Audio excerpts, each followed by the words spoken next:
Hey, what's up everyone? SKILLROY here, straight out of Hawaii, bringing you another footwork video. So I'm just over here chilling out of school and show you some footworks. I like to use places like this because it takes me back to my roots, when I started dancing. And we started practicing at parks and at playgrounds, at schools, any place that we could find a smooth ground or some place to practice. Even if the ground wasn't smooth, as long as we could get some time to practice our footwork. Make sure you got your knee pads on, especially if you're gonna rest your knee on the ground or do anything that involves your knee moving like that, or things that apply pressure to your knee. I would highly recommend using knee pads. And just buy a cheap knee pad, man. Go to Walmart or Kmart or something, pick up a pair of knee pads. I'm letting you all know this because back 30 years ago when I started b-boying, we didn't think about all these things. And halfway through my career, I started getting knee injuries. It's not really bad injuries, but it's just my knee started hurting when I started running, when I was doing long distance running. And it was all because I was doing knee spins, knee hops, doing knee switches on the ground and things like that. So I highly recommend for anybody who's getting into b-boying, or if you're a b-girl, to get knee pads and protect your knees, because you want to maintain your dancing career as long as you possibly can. You know what I mean? I would highly recommend using knee pads, even if you're in a competition. It ain't worth the price paying looking good and your career ends a year later. You know what I'm saying? There's so much people that I know that are close friends of mine that got knee surgeries or injured their knee because they just failed to use the proper type of gear for dancing. They didn't use the proper gear for b-boying, so they end up injuring their knees. So yeah, with that being said, let me go over some knee tricks. Since I got the knee pads on, I might as well show you guys some things that you can do on your knees. Okay, this is real basic. This is called knee switches. So all you're gonna do is, guys, I'll put on the side. You're gonna bring one knee down, and you're gonna switch and go to this knee. Okay, then you're gonna bring this knee back and swing this leg around, and you're just gonna continue. Boom, boom. See, when this one's going down, this one's coming up. Okay, boom. And in Hawaii, we call these knee switches. I don't know what Crazy Legs call this, but I think we got this move from Crazy Legs back in the 80s. But he was doing something like, a move like that.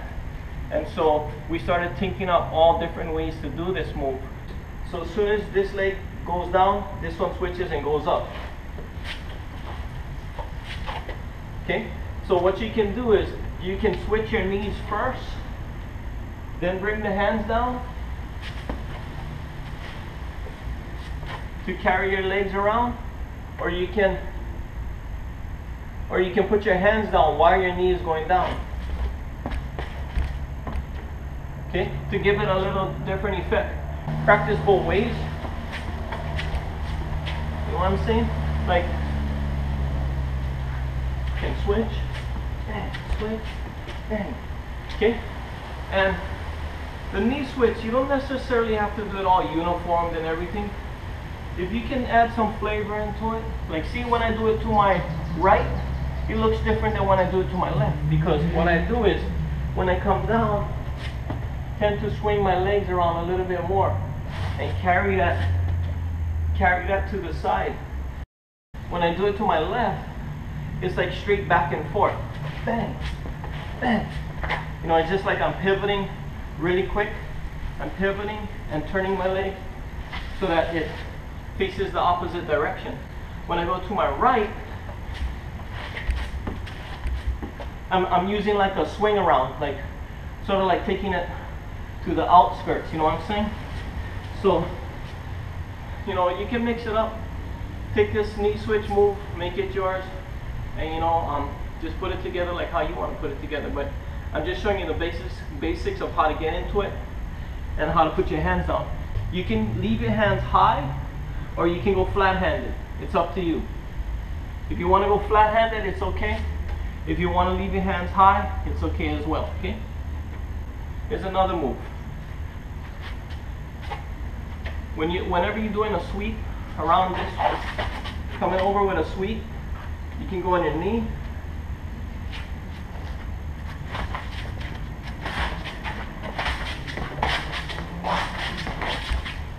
We call that the scissors.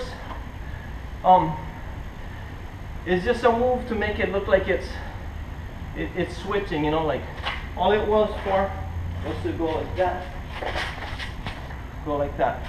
And it was just something that we added. It's a little trick. So, you know, when you're doing your footworks,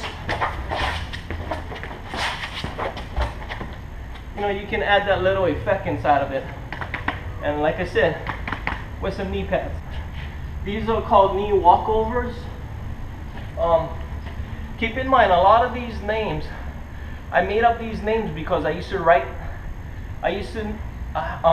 my combinations on an index card.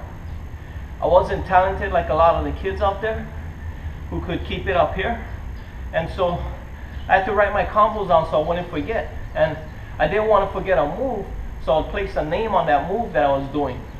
And so this one I called the knee walkover, and basically it's just putting your knee down and your foot goes over your calf, spin around, and you continue to do it again. It's like you're walking, over, okay?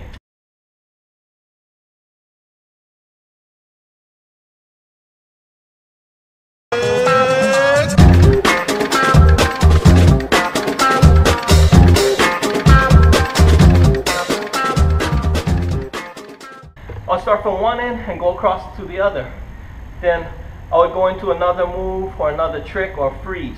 You can play around with this move, you know, make it yours and create something from this, you know, elevate this move.